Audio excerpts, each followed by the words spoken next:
In a cave in northern Spain, there is a layer of rubbish about 800,000 years old.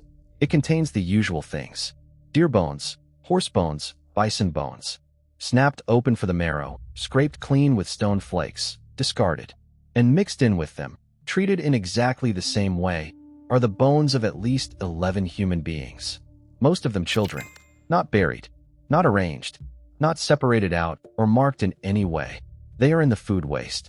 So let me deal with the obvious question first, because it has a boring answer. Did ancient humans eat each other? Yes, repeatedly, on several continents, over at least 800,000 years, and almost certainly more often than the surviving evidence shows. That is not really in dispute among specialists anymore. The arguing is about something else entirely. Because when you actually run the numbers, hunger does not explain most of it. A human being is a poor meal. That sounds cold, but it is the key to this whole video, and I will come back to it. So the real question is not whether they did it. It is why. And the answers, plural, are stranger and sadder than the word cannibalism suggests. Before any of that, we need to talk about how anyone can possibly know. Because this is a field where it is very easy to be wrong, and where people have been spectacularly wrong before. A bone with a scratch on it proves nothing. Soil pressure scratches bone. Animal teeth scratch bone. Trowel scratch bone. So over the last few decades, researchers have built a checklist. Not one sign, but a pattern of them appearing together. The first is cut marks in the right places. Stone tools leave a distinctive V-shaped groove, and they cluster where muscle attaches, exactly where a butcher would work. The second is deliberate breakage. Long bones snapped at the shaft with a hammerstone, which is how you reach marrow, and which does not happen by accident. The third is heat. Scorching patterns that match being held near a fire, and a polish on bone ends that comes from being stirred against a cooking vessel for a long time. The fourth is human tooth marks. We leave a different pattern on bone than a hyena does, and it is identifiable. And the fifth is the one that really settles arguments. Compare the human bones to the animal bones in the same layer. If they were processed the same way, discarded the same way, and mixed together, that is not a burial rite. That is a meal. That checklist did not fall out of the sky. It was largely built by one researcher working through a single assemblage in Colorado in the 1980s, thousands of fragments of bone, one at a time, under a microscope. He compared every mark on the human bone against marks on animal bone from the same site, and against experiments where he processed animal carcasses himself to see what each action left behind. That is why the pot polish detail exists. Nobody would have guessed it. It only appeared because somebody spent years asking what stirring bone in a clay pot for hours actually does to the bone. And here is something worth holding on to for the whole video. Because that level of analysis is slow and expensive, most excavated bone has never had it done, which means the record almost certainly undercounts this. Not because it is being hidden, but because proving it takes a specialist, a microscope, and a great deal of time. Add to that the fact that bone surfaces only preserve well in certain conditions, and that cannibalism can leave no trace at all if the bones were burned or scattered. So every number in this whole video is a floor, not a ceiling. That fifth test is what makes the Spanish site so hard to argue with. Its name is Gran Dolina, part of the Atapuerca complex, and the people in that layer belong to a species called Homo antecessor. At least 11 individuals, mostly children and adolescents. Cut marks, deliberate breakage, and no separation at all from the deer and horse remains. And there is one more detail that changes how you read it. There is no sign this was a crisis. The layer does not show starvation. It shows a functioning site with plenty of other animals being eaten, which is why the researchers who published it argued for something uncomfortable, that this was not desperation. This was habit. Other humans as a normal, if occasional, part of the diet. If they are right, then this behavior is older than our species, considerably older. There is one detail there that has never been explained comfortably. Why mostly children? The unsentimental reading is that children were the easiest members of a neighboring group to catch, which would make this less about food and more about raiding, with the eating as an afterthought. Nobody can demonstrate that, and it should be held very loosely. But it is exactly the kind of question the bones raise and then refuse to answer. And this is not uniquely human, either. Chimpanzees have been observed killing and eating infants from neighboring groups. Whatever this is, it has roots that run deeper than our own genus. And it turns up again and again after that. At a cave in southern France, Neanderthal remains around 100,000 years old show the same pattern. Butchered, broken for marrow, mixed with deer processed identically. At a Spanish cave called El Sidrón, around 49,000 years old, the remains of roughly a dozen Neanderthals were recovered. Their DNA showed they were a family group. Adult males closely related, women from elsewhere, children among them. Their bones show cut marks and marrow extraction. Their teeth show growth defects, the kind that form when a child goes through repeated periods of severe nutritional stress. That one reads like a hard winter. A family that ran out of options. At another cave in Belgium, about 40,000 years old, Neanderthal bones were not only butchered. Some were then used as tools, struck against flint to sharpen it. A person, reduced first to food and then to equipment. And at a French site called Les Perdels, Neanderthal remains show the same processing again, at a place used repeatedly over a long period. I want to be careful here, because this is where the field has embarrassed itself before. The oldest famous claim is from a Croatian site called Krapina, excavated at the very end of the 1800s, which produced hundreds of Neanderthal bone fragments. The excavator concluded cannibalism, and for most of the 20th century, that was simply the story. It has since been picked apart. Some of the damage looks like carnivore work. Some looks like the ordinary crushing that happens to bone in the ground. Some may be defleshing as part of a funeral. Krapina may still turn out to involve cannibalism. The point is that the confident version was built before anybody had the tools to test it. Not every claim is held.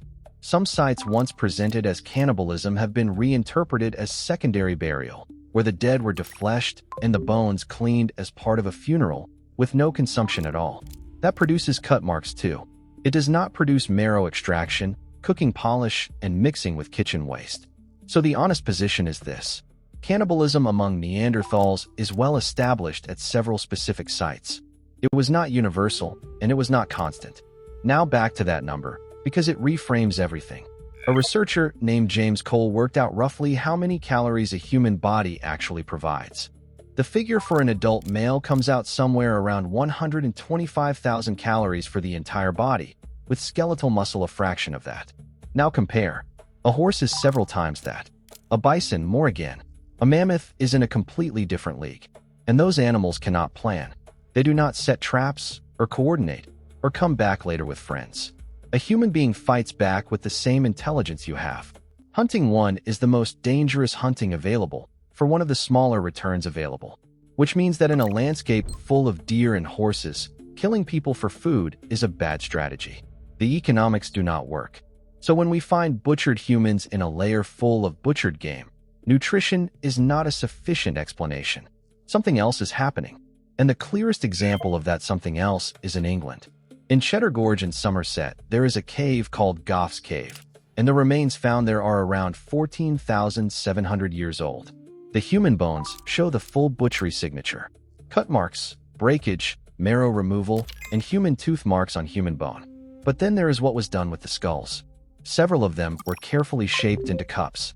The faces were removed, the vault trimmed around the edges, and the broken margins smoothed. That is not a byproduct of eating. That is manufacturing. It takes time, skill, and intent, and it happens after the meal. And on one forearm bone from the same cave, there is a deliberate zigzag pattern, engraved between the butchery marks. Somebody processed a person for food, then carved a design into their bone, then made a drinking vessel out of their head. Whatever that is, it is not simple hunger. There is meaning in it, and we have no way to recover what the meaning was. If you have made it this far, it would genuinely help if you liked this video, subscribed, and sent it to one person who would find it strange. It is a small thing for you, and a large thing for a channel this size. Now, back to the video, because it gets stranger when farming arrives. At a cave in southern France called Fontbregoua, used by early farmers, there are pits of butchered animal bone, and, alongside them, pits of butchered human bone. The processing is the same in both. Same tools, same techniques, same disposal. But they were kept in separate pits. Somebody was treating people as food and still marking them as a different category of food. That single detail tells you how little the word cannibalism actually explains. Whatever rules these people were following, they were specific, and they were not ours. At a site called Herxheim in southwest Germany, around 7,000 years old, archaeologists found something that is still being argued over.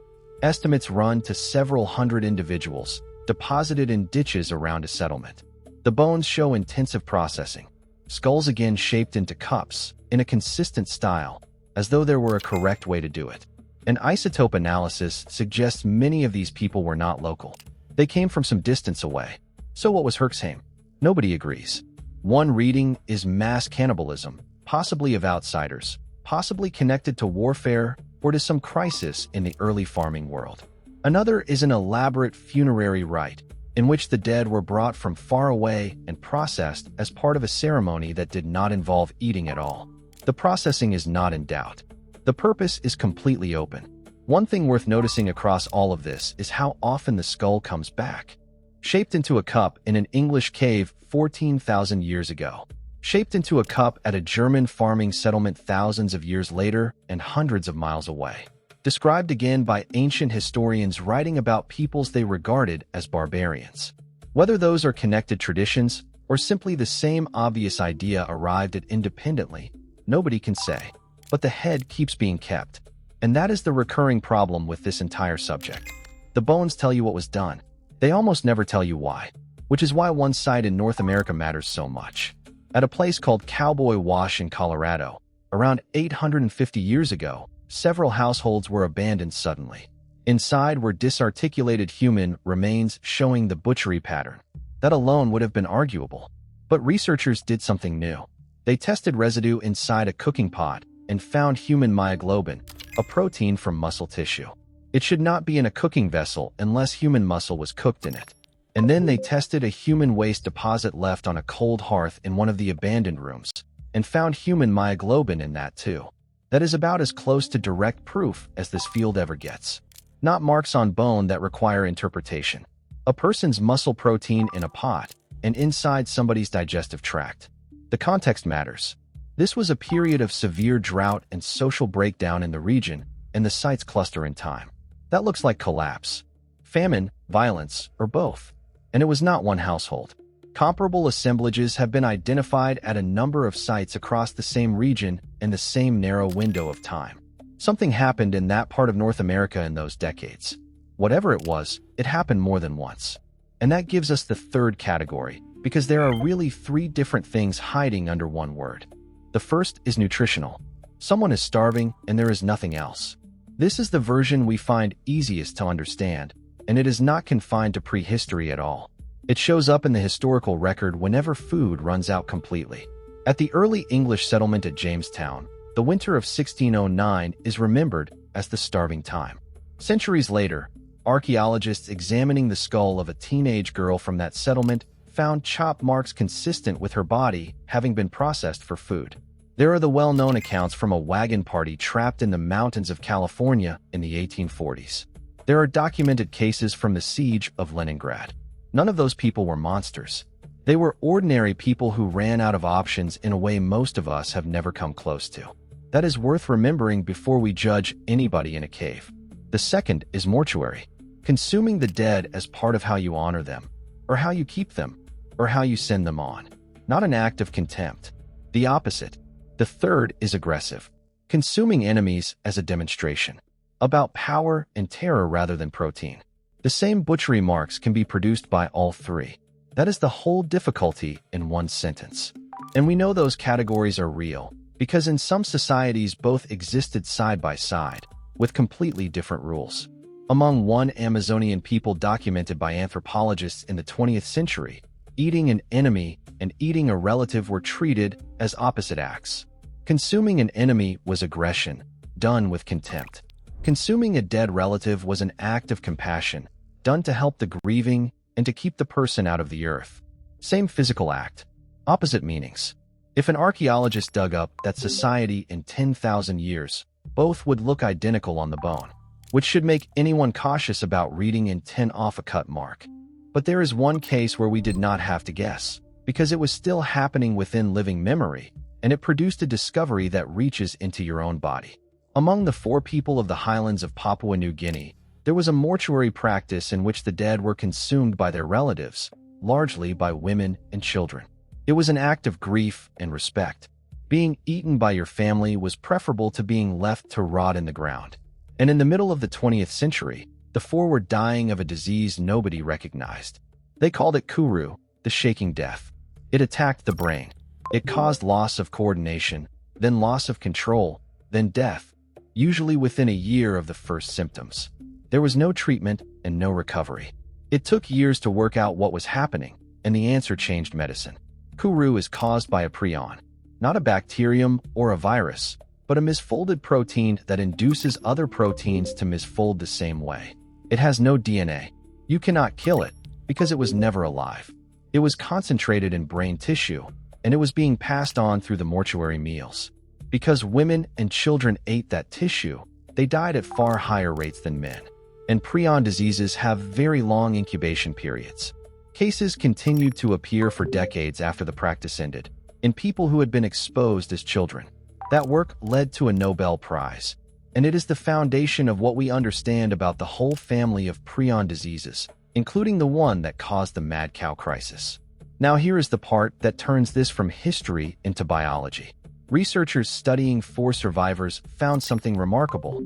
Some individuals carried a variant in the prion protein gene that appears to protect against kuru. Under a fatal epidemic, natural selection ran in front of their eyes. The people who could survive the practice were the ones who passed on their genes. And then came the bigger, more contested claim. Variation at that same gene, in patterns suggesting selection, shows up in human populations all over the world, not just in New Guinea. One interpretation is that populations everywhere have been through their own prion pressure at some point, which would mean cannibalism was not a rare aberration in a few caves.